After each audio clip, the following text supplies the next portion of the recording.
Fala pessoal, estamos começando aqui mais um No Meio do Job! Começando o terceiro episódio da temporada, com uma alegria enorme, visitando os estúdios da Mídia. Da Mídia? Grande da Mídia. Estúdio ficou fera, estamos gravando aqui o terceiro episódio, coisa fina, elegante, sincera, né, meu amigo? Gostei demais, lindo. Combinou com o logo, ó. Além... Ação. Olha lá. Nossa, verdade, Era pra ser. É isso aí. Ser feito, é verdade, olha só. Show de bola. Muito que bom. honra, né? Que alegria. Alegria enorme de estar aqui gravando esse terceiro episódio e de estar recebendo aqui da nossa bancada o Bruno Limoeiro, especialista em... Como é que é, Bruno? Vertiportos. O Bruno está montando uma empresa que é de vertiportos e a gente vai falar um pouquinho mais aqui sobre essa história que, para mim, só existia nos Jetsons, né? É isso aí? Carros voadores. Carro voador? Coisa de filme. Meu Deus do céu. Já comprou o seu? Já comprou um, Bruno? Não comprei nada. Ele disse para mim aqui nos bastidores que já encomendou, hein? Já estamos encomendando. Muito bom. Bruno, queria passar a palavra para você, para que você se apresentasse um pouquinho aí, contasse para a gente um pouco mais da sua trajetória e de onde veio essa ideia espetacular de fundar um Vertiport. Ô Bruno, deixa eu te perguntar uma coisa. Eu não me lembro, mas o Cebolinha, o sobrenome não era Limoeiro? É o bairro. É o bairro. Ah, entendi. Bairro do Limoeiro. Puta piada ruim, né? Não, só uma ruim, piada. Não, ele interrompeu para fazer uma piada. Ah, que interrompeu. Que não tem ordem não, rapaz. Aqui nós estamos em casa. Bora lá, Brunão, se apresenta aí pra gente, meu amigo. Então, pessoal, meu nome é Bruno. Primeiramente, obrigado por me recepcionar, por trazer a gente aqui para falar um pouquinho sobre Vetol, sobre Vertiporto. Acho que é um assunto que vai começar a ficar cada vez mais em foco na mídia, conforme vai passando o tempo. Mas meu nome é Bruno, sou formado em Economia pelo IBMEC do Rio de Janeiro, fiz o meu TCC sobre o mercado de Vetol, imagino que eu tenha sido um dos primeiros a estudar sobre esse mercado aqui no Brasil, faz mais ou menos 3 anos que eu comecei a estudar sobre isso. E justamente por a gente ver que ainda é necessário investimentos para trazer essa tecnologia aqui para o Brasil, que surgiu essa ideia de construir vertiportos, né, de implementar os vertiportos. Eu acho que a infraestrutura aqui no Brasil ainda não é algo que, em questão de Vetol, que está sendo muito discutido, ou que está tendo alguma movimentação em direção a uma estrutura um pouco mais focada em VTOLs. E daí que veio a ideia de enfim, implementar, gerenciar os vertiportos, né? A gente tem uma equipe muito boa, inclusive agradecer toda a minha equipe aí, que é o César Tuna, Miguel Dal, e o nosso guru, que é o Manuel Ares, formado no ITA. E a gente formou essa equipe aqui para que a gente pudesse começar a trabalhar nessa parte de infraestruturas de vertiportos.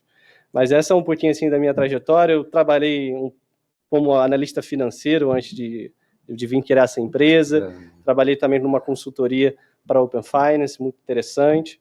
E decidi arriscar um pouco e para essa paixão que eu já vinha estudando já faz 3 anos, já estava na minha cabeça há muito tempo que faltava um pouco de infraestrutura aqui no Brasil, mas não sabia se seria a hora de entrar nesse assunto, seria a hora de entrar nesse mercado, mas aí a gente decidiu entrar. E estamos sendo felizes por enquanto. Legal demais, cara. Até aproveitando que as pessoas falam Vetol, né? Cara, é o carro voador, né? O famoso carro voador. Isso é muito louco, né? A gente tá fazendo esse trabalho juntos aí com a Hero, né?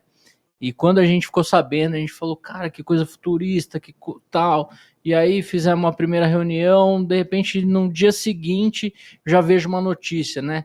3.000 VTOLs já foram vendidos, né? Já foram encomendados e tem a entrega prevista para 2026, né? Isso, exatamente. Então, cara, na hora que já apareceu assim, você falou, cara, não, a gente tá no time, né? A gente tá junto. Justamente é isso que eu ia perguntar, cara. A gente tá falando de um futuro que vai começar quando? Como é que é isso? Porque 2026... 2 tá anos, aí, né? Tá aí. E as pessoas falam 10, 15, né? Quando você fala em carro voador, né? Existe ainda um pouco, ainda está um pouquinho obscuro, mas a gente imagina que até 27 já deva começar a operar aqui no Brasil. Vai depender muito do desenvolvimento da tecnologia pelas empresas, né, pelas fabricantes. No caso, tem a IVE, que é a empresa brasileira, que inclusive é que está liderando em questão de encomendas no mundo inteiro, a IVE, que é Isso uma de subsidiária da Embraer. Produção de carro voador, vamos Isso, dizer, que é o VTOL. exatamente. A Embraer é uma das mais adiantadas do mundo, né? Isso, Quando o assunto é carro voador. Exatamente. Né? A gente, no caso, a IVE, ela já tem mais de 2.800 pedidos de VTOL. Não necessariamente esses pedidos vão ser concretizados em vendas, mas já mostra um pouquinho a temperatura do mercado. Existem outras empresas também, a Lilium, que é uma alemã, a Job Aviation, que é uma empresa norte-americana que está super desenvolvida lá nos Estados Unidos. Inclusive, ela já fez 3 etapas de 5 para regulamentar pela FAA, que é a principal órgão a ANAC dos Estados Unidos, né? Uhum. E então a gente imagina que depende do desenvolvimento tanto da tecnologia quanto da regulação, né? Aqui no Brasil, eu imagino que deva chegar 27, 26, vai depender de quando a ANAC ela terminar de fazer toda a regulamentação. Né? E é algo que demora mesmo, até porque assim, a ANAC demorar um pouco mais do que as demais não é um problema, muito pelo contrário, né? Eu acho que aqui no Brasil vai ser o mercado mais desafiador de todos. A gente está falando de São Paulo.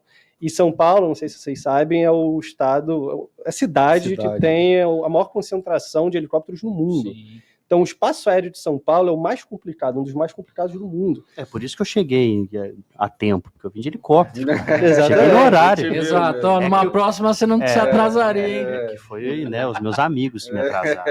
Exato. Então, é muito complicado a gente fazer uma regulamentação, né? Até porque, assim, quem regula o tráfego aéreo, que vai ser um dos grandes desafios, é o DCEA, que é o Departamento de Controle de Espaço Aéreo, que é uma instituição da Força Aérea Brasileira.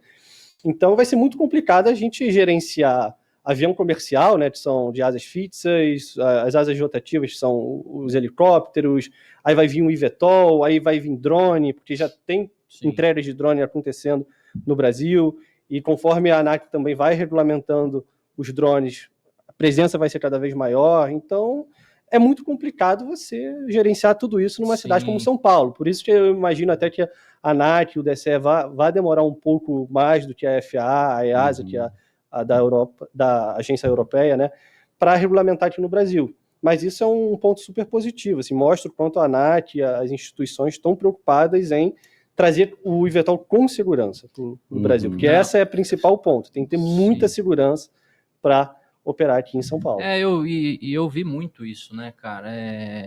Principalmente fora, durante algumas pesquisas e tal, que se fala muito sobre Advanced Air Mobility, né? Isso. Mas agora, quando você fala de VTOL, né, a gente brinca e fala do carro voador e tal, cara, ele vai funcionar igual um helicóptero?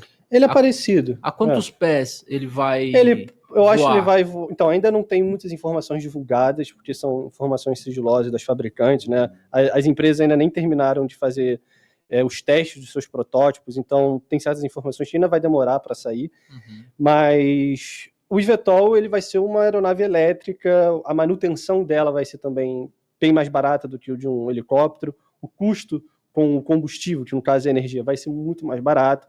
Está falando aí de uma redução de preço na casa de 60%, comparado com um helicóptero, né? Hoje um helicóptero... É bem significativo. Né? Hoje um helicóptero, o custo por assento gira em torno, em média, R$ 2.500, em média, por assento. Está falando talvez de chegar a 1.000, 1.200, talvez um pouco menos. Um voo comercial? Talvez um pouco menos. Depende aí tanto de quantidade de demanda, a oferta, né? O custo de manutenção, o custo da infraestrutura. Eu acho que isso é uma coisa engraçada também, cara. Que assim, a gente às vezes tem a impressão, porque é isso, a gente, né, vem da ideia do carro voador, né? VTOL é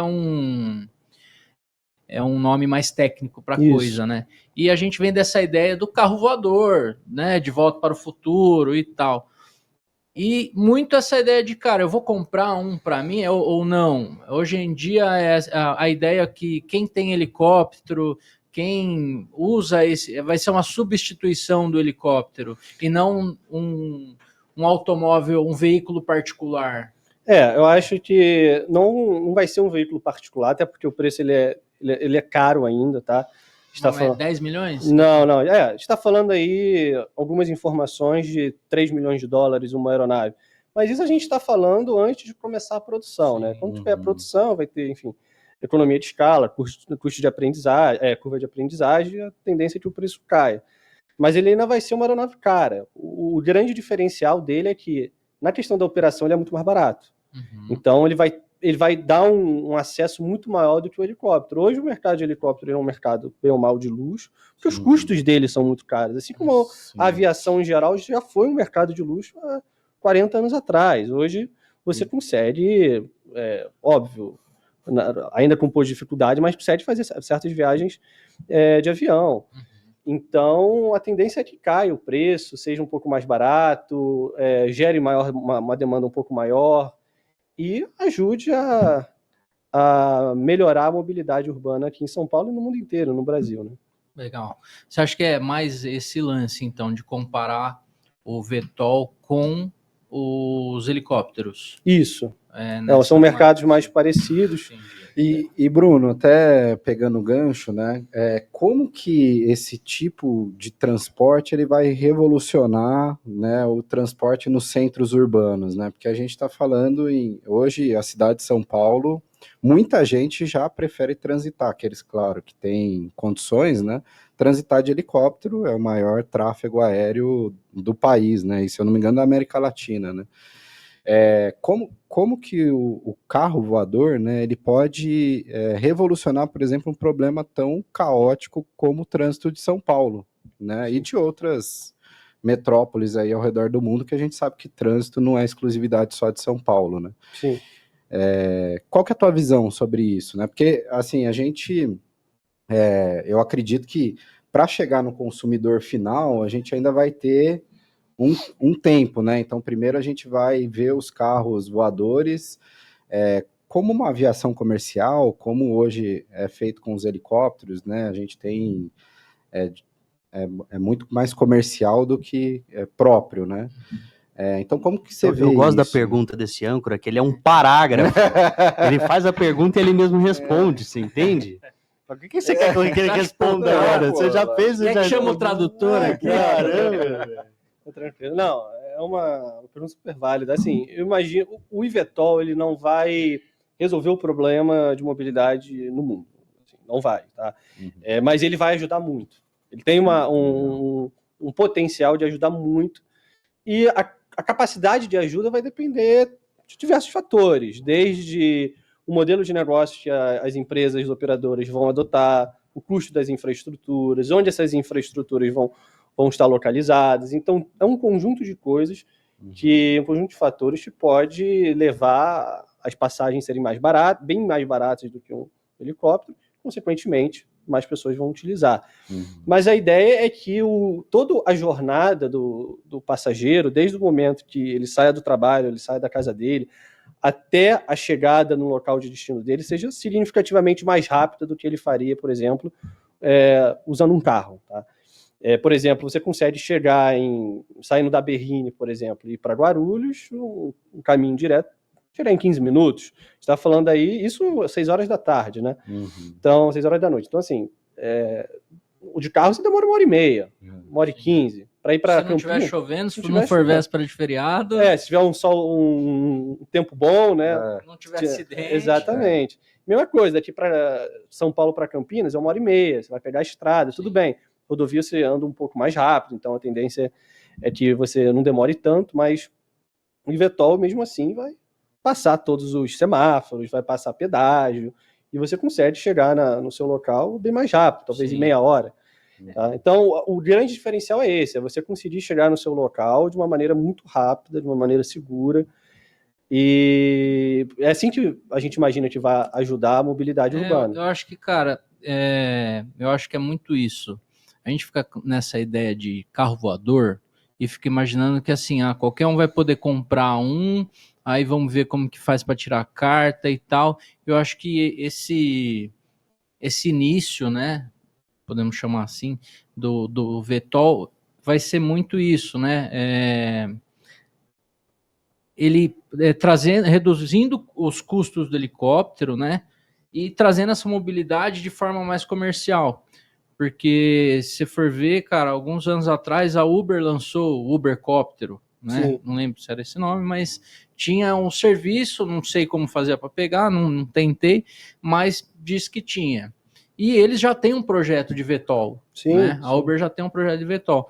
Então acho que entra muito nesse lance de mobilidade, mas ainda também, né? Talvez dando mais acesso a certas pessoas, mas ainda é um negócio caro e entendendo como que vai ser esse fluxo, né? Sim, exatamente. Porque acaba que é um negócio, puta tecnologia, legal pra cacete, mas no fim você tá tentando resolver um problema, que é a mobilidade urbana, né? Exatamente. O grande problema a se resolver é a questão de deslocamento, né? O tempo que você demora, que você perde no trânsito todos os dias, quando você está em São Paulo, qualquer outro lugar do mundo, Rio de Janeiro, etc. E a gente imagina, assim, que no início seja um pouco mais restrito o mercado, né? Até porque vai ser uma tecnologia muito nova, os custos ainda vão estar um pouco mais elevados, óbvio que não comparado de um helicóptero, mas os custos vão estar ainda mais elevados. Ainda não vão existir tantas infraestruturas disponíveis em São Paulo. A gente imagina que nos 2, 3 primeiros anos ainda vão ser poucas infraestruturas ali para serem utilizadas como vertiportos. Óbvio, os eVTOLs eles vão também usar os pontos de pouso e decolagem em cima do prédio, são os helipontos, né? Uhum. Mas talvez isso não seja viável a longo prazo, até porque existe uma necessidade de recarregamento das baterias. Para você ter um recarregamento de uma bateria em meia hora, você precisa ter uma subestação ali. Não uma subestação, mas um fluxo de energia muito forte. Sim. Então, Não, isso, para carregar vários, né, ao mesmo tempo. Né, tá e lembrando que um heliponto só dá para um eVTOL, né? Então, e a gente está falando de VTOL, aí eVTOL, Isso. né, eVTOL, mas é isso, ali você vai ter também que abastecer os carros hoje elétricos que também Sim. consomem energia, né? Sim. Então, como eu falei, vão existir diversos tipos de mercado, como existe hoje na aviação. Hoje na aviação existe aviação comercial, você vai, compra uma passagem da Gol, da Azul, existe aviação executiva, que aí já tem empresas como a Voar Aviation, que é uma grande empresa de aviação executiva, e a gente imagina que isso vai existir também no mercado de VTOL. Então vai existir o mercado de VTOL executivo, que provavelmente vai pousar mais nos helipontos, vão usar mais essas infraestruturas dos prédios. Vai existir o mercado comercial, que aí vai ser importante ter um local apropriado para fazer um processamento de passageiro bem mais rápido do que seria se você colocasse em cima de um prédio. Tá bem distribuído pelas cidades, né? Porque aí a pessoa sabe, poxa, eu sei que tem um vertiporto em tal lugar, que já é um local mais visado, a pessoa consegue ir lá com uma facilidade maior. E vão funcionar como estações os vertiportos. Exatamente, vão funcionar como estações. Porque hoje um eVTOL aí, ele tem a dimensão de um helicóptero? Mais ou menos, parecido. Porque o grande lance do helicóptero hoje é que, assim, geralmente o piloto, ele vai, leva, volta, e aí ele guarda num hangar, né, algum lugar que guarda o avião, porque ele não fica lá, né, como se fosse um estacionamento. Sim. Né? E tem isso no eVTOL, vai ter isso também. O grande problema é, assim, hoje existem muitos helicópteros em São Paulo, aproximadamente 400 helicópteros em São Paulo, e só de pedidos aqui no Brasil, existem mais de 400 pedidos de eVTOL, né? Então, vai faltar talvez lugar para colocar tanta aeronave, porque não, óbvio, a gente não está falando de chegarem todas as aeronaves ao mesmo tempo, vai ser algo gradual, mas as pessoas, caso queiram desistir dos seus helicópteros, vão ter que se desfazer dos seus helicópteros, vão ter que vender, então ainda vai demorar um tempo para ter essa substituição por completo, né? Mas você se tiver essa substituição por completo. Também, né? Isso que eu ia perguntar, Bruno. Você acredita que os VTOLs vão substituir os helicópteros ou não? Depende de rapidamente, como... Rapidamente, não. Não, né? Assim, na primeira década, talvez não. Eu imagino assim, que vai depender muito da quantidade de eVTOLs que forem entregues, da capacidade desses eVTOLs. Será que o eVTOL, ele de fato é mais barato? E qual for... mais seguro. É mais seguro. Né? E também questão de distância que ele pode percorrer, né? Porque hoje, muitos eVTOLs, a gente está falando de percorrer algo em torno de 100 km. com a tecnologia de bateria que existe hoje. Tá. Então, não consegue fazer um percurso, por exemplo, daqui até Ribeirão Preto, sabe? Que é um percurso bem maior, ou daqui ao Rio. 400 quilômetros. Exatamente.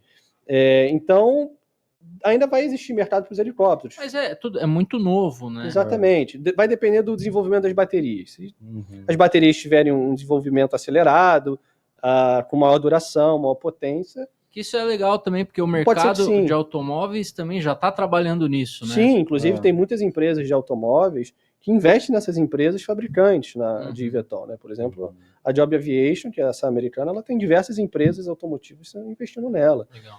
Entendeu? Porque tem muita coisa que pode ser feita em conjunto, né? Sim. Ô Bruno, e como é que pilota um eVTOL? É a mesma licença de um helicóptero? Isso ainda não está determinado, tá? Então, isso quem vai regular vão ser os órgãos reguladores aqui do Brasil. A gente ainda não tem uma precisão para falar se um piloto de helicóptero vai poder voar um eVTOL, ou quais tipos de carteira de helicóptero vão permitir que você voe um eVTOL. Eu acho que isso ainda vai demorar talvez um ano, um pouco mais, para a gente definir aqui no Brasil. E, cara, quando você fala em eVTOL, a gente fica pensando daqui a 10 anos. Você falou daqui a 2 anos, né? 2026. 2026, 2027. A gente já está tendo empresas que estão testando. Como é que estão sendo esses testes? Quem que está pilotando? Como que está acontecendo aí esse desenvolvimento, né, desse mercado, né? Porque me parece que está bem próximo, né? Pelo que você está dizendo, a gente está bem próximo de ver isso como uma realidade de dia a dia acontecendo, né? Não, com certeza. Existem algumas empresas que já estão testando.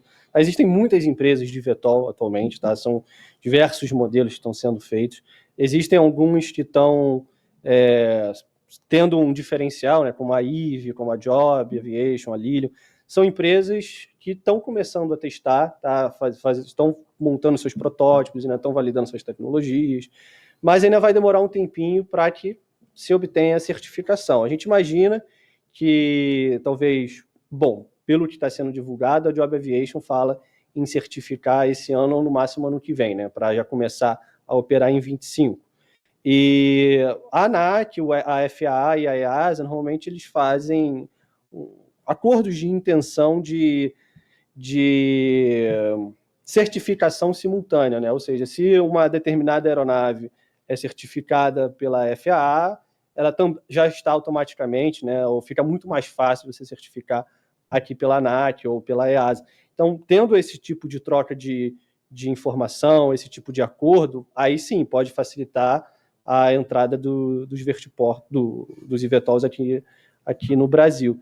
Mas os testes ainda estão começando a serem feitos agora, ainda tem muitas tecnologias sendo desenvolvidas. Tem o eVTOL chinês, né, que é da empresa Yiheng. Ela, inclusive, já fez voo com passageiros e ela é completamente autônoma, tá? Não tem piloto. A gente não imagina que isso vá ser legalizado aqui no Brasil de início, eu não sei. Tá? Isso eu não posso falar, que quem decide isso é a ANAC e o DSE. Né? Exatamente. Mas a gente vê que no mundo inteiro existe ainda uma preocupação com as aeronaves autônomas. A gente mal tem carro autônomo ainda, né? Então, quem dirá aeronave. E pode ser que daqui a 10 anos se introduza as aeronaves autônomas aqui? Pode ser que sim. Vai depender de cada agência regulatória. Eu não estou falando que a agência regulatória da China é precipitada ou não. Muito pelo contrário. Eles avaliam os cenários de cada país, a tecnologia de cada país. Então, vai depender, né? Sim. Mas e a estrutura de vertiportos, cara? Tem hoje prédios em São Paulo ou nas principais capitais que já estão preparando essa infraestrutura, shoppings, sei lá. Boa. A gente não tem ainda muita divulgação sobre isso, por isso, inclusive, que a gente decidiu entrar nesse mercado, né? Porque ainda não tem tanta concorrência. Mas já começam, sim, algumas empresas a falarem sobre construção de vertiportos. Tem empresa falando em construir vertiporto nos próprios aeroportos que ela já possui. A gente imagina que em aeroportos como Guarulhos, Congonhas é muito pequeno, então não sei se vai ter, mas Campina, de Viracopos, Guarulhos, talvez o Catarina, tenham vertiportos, tá? Isso é super interessante, tá? Inclusive, um dos principais objetivos de transporte no início é entre aeroportos. Então, foram feitas algumas pesquisas já que sinalizaram que no início quem vai usar mais o eVTOL são aquelas pessoas que querem ir para algum aeroporto ou estão de um aeroporto e querem ir para outro aeroporto, tá? Então, no início vai ser assim, aí conforme as pessoas forem ganhando confiança na tecnologia, a tecnologia for barateando, aí vai ter, sim, outros tipos de motivos de transporte. Não, e é isso, né? Deve ser o início de uma coisa muito maior, né? Por exemplo, a gente está falando aí de eVTOL, né? Para 2, 3 passageiros, né? Hoje um helicóptero carrega quantas pessoas? Depende do helicóptero. Tem helicóptero que carrega 4, helicóptero que carrega 7. Então, será que a gente não vai ter um ônibus eVTOL? Aí eu já não sei. O máximo que eu já vi foram 5 assentos, né? Mais o tripulante. Então vai depender da aeronave, né? Então... E Bruno, na China a gente já tem testes.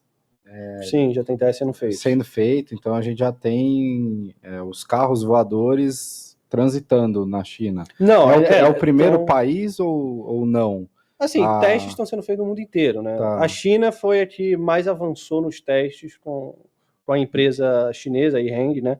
Uhum.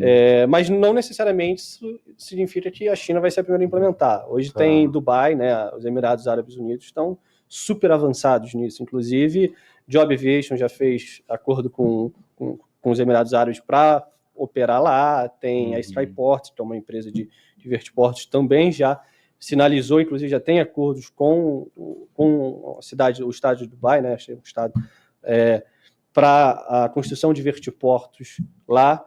Então, tá uma corrida. A gente imagina que os primeiros países sejam justamente China, Estados Unidos, os Emirados Árabes Unidos, o Reino Unido também, né? A gente imagina que na Inglaterra tenha um avanço significativo, até porque tem a Skyport e tem outras empresas britânicas que fazem eVTOLs. Cara, isso é muito engraçado, né? O pessoal que vai assistir ou tá assistindo hoje aqui o nosso episódio, amanhã você vai começar a receber notícias de eVTOL, de vertiport. É um negócio maluco, né? Assim, nós já começou essa corrida e agora, conforme vai passando o tempo, nós vamos ver cada vez mais, né? Isso, exatamente. É uma tecnologia assim, que tem um potencial para ser bem disruptiva no mercado. Será que vai ter corrida de eVTOL? Tipo com certeza. Star Wars, cara. Star Wars, a Fórmula 1 existe corrida de helicóptero? Não. Será que não? Até porque helicóptero não... Assim, existia a Red Bull Air Racing, né? Que era uma corrida com obstáculos, entre aspas, de avião. Planador? Era de avião. Não, era de avião mesmo. Ô, Bruno, e como é que tá o papel do Brasil, né, nisso tudo? Porque a gente falou aqui da Embraer, né, que é uma das empresas mais avançadas quando diz respeito ao manuseio dessa tecnologia, né? Então, aqui a empresa, eu acho que a unidade da Embraer que é responsável por isso, na bolsa vale até mais que a Embraer, se eu não me engano. Eu não sei se vale mais. A Embraer vale muito. Eu acho que não chega a tanto assim, mas é uma empresa que vale bastante, que é a Eve Mobility, né, que é a empresa subsidiária da Embraer. É uma empresa assim, incrível, de alta tecnologia, líder no mercado em questão de pedidos. Então, assim, vocês já conseguem ter uma noção de quão importante é a tecnologia brasileira, né? Então, isso é um ponto super interessante. Quanto mais investimento a gente tem nessas tecnologias, melhor para o país, melhor para a aviação, melhor para o transporte de passageiros, né?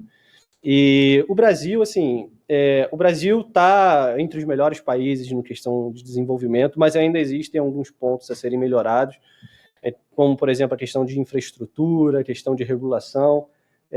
São pontos que são muito complicados. A gente não está atrás porque a gente não quer avançar. A gente está atrás porque aqui no Brasil é realmente muito complicado você colocar eVTOL para rodar em São Paulo, no Rio de Janeiro. São cidades assim que o tráfego aéreo já está esgotado, né? Então, é um case de verdade. Como colocar eVTOL na cidade de São Paulo, estado de São Paulo em geral, né?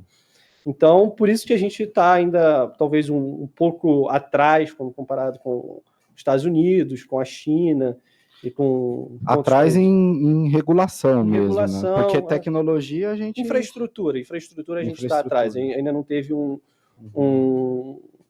uma entrada forte de empresas para resolver problemas de infraestrutura. Óbvio que a gente já vai tendo aqui algumas notícias, né, como eu falei, de construção em aeroportos. Teve agora, recentemente, uma construtora, se eu não me engano, falou que gostaria já de construir um conjunto de prédios ali, né? Seria meio que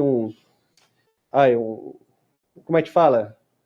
É igual a JHS. Um condomínio, um condomínio, um condomínio já com um fato ali, né, que é o local onde a aeronave iria pousar, justamente para vertiportos. Então, já começa a falar sobre isso no mercado.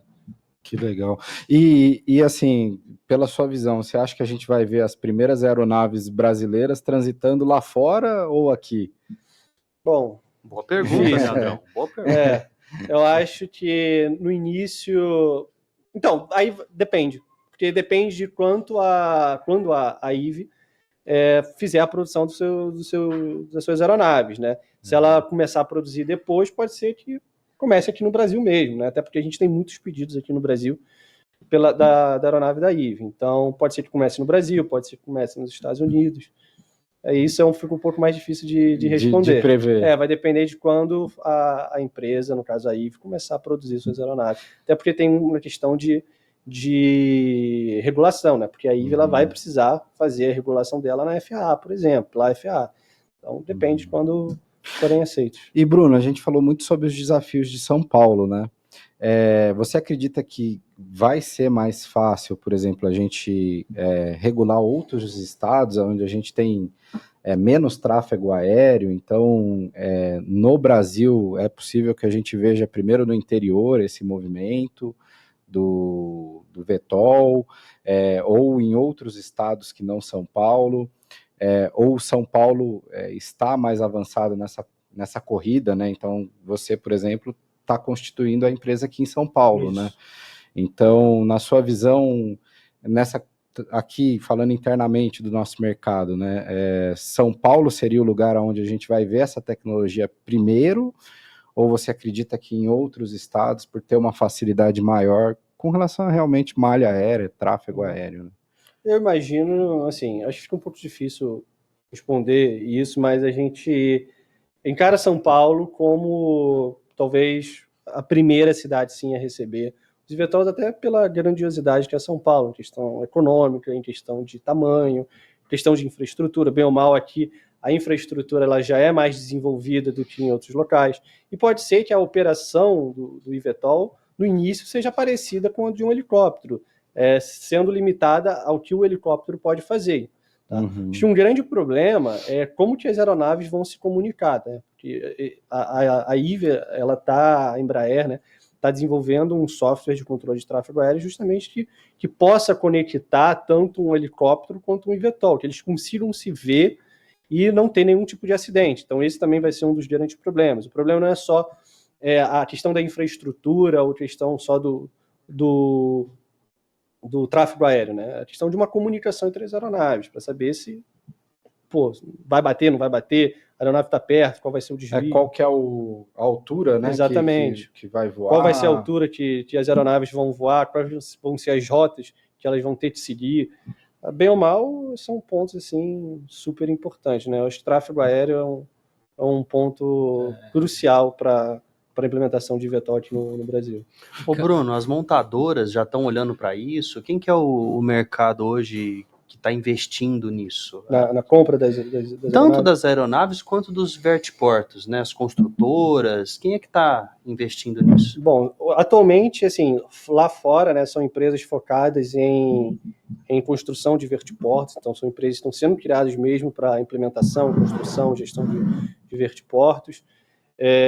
Existem empresas donas de aeroportos que naturalmente vão transformar parte dos seus aeroportos em vertiportos. Ampliar, né? Exatamente. E tem as empresas aéreas que estão começando a comprar as aeronaves. Então já existem diversas empresas aqui que já compraram. A Azul comprou, a Gol comprou, a Voar comprou, a Avanto, que é uma empresa também de táxi aéreo, comprou, então, de aviação executiva. Então, assim, existem muitas empresas que já começaram a comprar. A Flapper também atua aqui em São Paulo.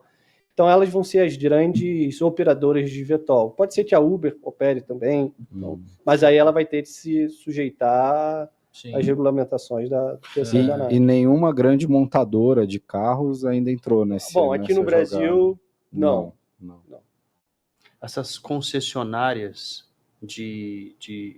no mercado rodoviário, nenhuma? Nenhuma ainda fez um movimento, pelo menos explícito, de que vai entrar nesse mercado, né? No caso, seja Invepar, CCR, outras empresas, a gente ainda não teve notícias assim muito expressivas de que elas vão entrar, até porque é uma infraestrutura muito cara, né? Elas já possuem ativos muito caros, então talvez estejam esperando um pouco para ver como é que quem vai entrar nesse mercado, para ver se faz sentido fazer uma parceria ou não. Eu acho que isso quem pode responder melhor são as próprias empresas. Muito bom. Bruno, cara, queria entrar agora nas nossas considerações finais, né? Então, queria abrir para todos aí e deixar o Bruno por último. Claro. Qual que é a visão de vocês, né, sobre esse mercado, o que vem por aí e o que a gente pode esperar, né, dos vertiports e também dos eVTOLs? Eu acho que, cara, quem pega o negócio assim, não conhece, não se aprofunda, né? E fica naquela do carro voador, fica imaginando que é uma coisa muito assim, pô, eu vou comprar um carro voador, daqui 2 anos eu já vou poder comprar o meu carro voador. E tá muito distante disso, né? Nós estamos falando aí mais de uma concorrência com os helicópteros, né? Uma coisa que vem para facilitar e vem para ser acessível, né? De forma segura. Então, é um projeto que eu acho fantástico, eu acho que é um embrião ainda, né, quando se trata aí de mobilidade urbana, quando se trata aí de aviação mesmo, né, de transporte aéreo, né, e, cara, é um universo, assim, que realmente ele é encantador, né, diante das possibilidades, diante da vastidão, né, de tudo que ainda vai ser construído, né? É um mar azul ali, difícil de navegar, porque é muita regulamentação, investimentos muito altos, né? Então, mas eu acho que num futuro breve aí a gente vai ter diversas aeronaves aí passeando, trafegando aí por cima, né, das nossas casas. Eu concordo. Acho que vai ser um mercado incrível. Sensacional. Eu, na verdade, já liguei pro pessoal da Elibras, foi da onde eu comprei meus helicópteros, eles já estão negociando a venda, já fiz meu pedido da minha aeronave, só para passear, né, porque não dá nem para chegar na praia. Mas, pô, sensacional. Quando conheci o Bruno e conheci o projeto, eu falei, cara, eu quero esse projeto, nós vamos te ajudar com isso, nós vamos fazer, porque a gente tem essa, graças a Deus, depois de 11 anos de mercado, essa liberdade de poder olhar algumas coisas no mercado e dizer, putz, isso aqui eu quero, aquilo ali, de repente, putz, não é pra gente, né? E putz, esse projeto foi um projeto que quando a gente olhou, a gente falou, cara, isso aqui é diferente, cara, pra gente. Né? Eu pude conhecer ali, não vou falar o nome de todos para não só tem mestre, cara. Mas como o próprio Bruno falou, gurus. Pessoal muito qualificado. Bom, muito qualificado na questão de gestão aeroportuária, na questão de gestão de segurança operacional, tem, enfim, muita bagagem ali. Como eu falei, eu acho que o ponto principal é a gente montar infraestruturas super seguras, sabe? A gente quer, o nosso pensamento tudo que a gente for fazer no mercado de eVTOL, no mercado de vertiportos, né, vai ser com a maior segurança possível, com a maior eficiência possível, até porque a gente quer evitar qualquer custo, qualquer tipo de acidente, né? Não pode ter qualquer tipo de acidente. Assim como são muito raros acidentes na aviação, também vai ser muito raro acidentes no eVTOL, mas isso requer um investimento em segurança operacional muito, muito grande. Então, a gente está sempre com esse enfoque. A gente vai fazer tudo da maneira mais segura possível para que não tenha nenhum problema para o mercado, senão todo mundo perde, né? Se você queira fazer um investimento não tão seguro em questão de vertiportos, a empresa aérea vai perder, os vertiportos vão perder, a população vai perder. Então, o ponto aqui é sempre focar pela segurança operacional das aeronaves e dos passageiros. O cuidado em fazer com que esse mercado, ao ser lançado, prospere, né? Exatamente. Porque existe muita insegurança, né? Acredito. Tudo que é novo, né? Você vai falar que, vou entrar num carro voador elétrico que nunca voou, sabe? Nunca transportou ninguém ainda. Como é que vai ser, sabe? As pessoas ficam com medo, as pessoas ficam receosas, as agências ficam receosas, é normal. A minha grande dúvida aí, acho que o que pode atrasar um pouco tudo isso, esse calendário, é a questão de como é que o governo vai lidar com isso, né? Questão tributária e para entrar isso no mercado, toda essa infraestrutura também requer uma infraestrutura de cidade, que envolve uma infraestrutura que o governo vai ter que fazer um apoio, né? Então, eu espero que o governo também tenha uma boa vontade nesse sentido, né? Sim, eu imagino que vai ter. Eu acho que aqui a gente quer, de fato, melhorar a mobilidade urbana, né? São Paulo, Rio de Janeiro, todo mundo quer tornar a vida do cidadão um pouco melhor, que perca menos tempo no trânsito. Então, é natural que tenha, assim, parcerias, a gente também vai correr atrás dessas parcerias, para que a gente construa aqui um mercado que seja muito interessante para a população, né? Que a população comece a ter acesso a esse tipo de viagem também. Uma pergunta antes de fechar, que as universidades sempre têm uma importância muito grande em tudo que é esse tipo de desenvolvimento de tecnologia. Hoje a gente tem alguma coisa de desenvolvimento na Unicamp, na USP, enfim, ITA, né? Nesse sentido? Bom, eu não sei te responder essa pergunta. Eu acho que, pelo menos, tudo que está vindo aqui do Brasil está vindo da IVE, da Embraer mesmo, né? Uhum. Naturalmente, eles pegam seus talentos nas melhores universidades, Sim. na USP, no ITA, na UFRJ. Assim como no teu board tem gente do ITA, né? Exatamente. Então, a gente acaba pegando, bem ou mal, essas pessoas que se formaram nessas grandes universidades para desenvolver a tecnologia. Não tem jeito, né? Engenharia e tecnologia na veia aí, né? Com certeza. Legal pra caramba. E Bruno, qual suas considerações finais aí para a gente poder encerrar, né? Então, o que você espera aí pros próximos meses, vamos ser mais curto, né? A gente falou muito... Falou de anos, vamos falar de meses, né? Vamos falar de meses, né? Então, aí, o que você, como, né, um gestor de uma empresa tão inovadora como essa, quais que são os seus desafios aí para esse ano, por exemplo, né? Bom, são muitos, né? A gente tem que conversar com as empresas aéreas para entender o modelo de negócio das empresas, onde elas gostariam de operar, para que a gente consiga conectar o vertiporto com onde eles querem operar, né? Porque a gente também não pode colocar um vertiporto onde a empresa aérea deixa de falar, não quero operar aí. Então, muita conversa com as empresas aéreas, com os órgãos reguladores, até para entender como é que está sendo feita essa regulação, para auxiliar na regulação também, né? Sempre existem contatos entre as empresas e agências reguladoras para entender qual a percepção do mercado. Então, a ideia, pelo menos até o final do ano, é já conversar com alguns parceiros privados, alguns parceiros públicos, para que a gente consiga desenvolver essas tecnologias, tanto em São Paulo quanto no Rio de Janeiro, Belo Horizonte. A gente vai atuar aqui de maneira paralela, conversando com instituições em diferentes estados. Legal pra caramba, vamos junto, vamos embora. Isso aí. Parabéns, Bruno. Cara, a gente sabe, a gente é empreendedor também, sabe o quão difícil é empreender nesse país, né? O quão burocrático é.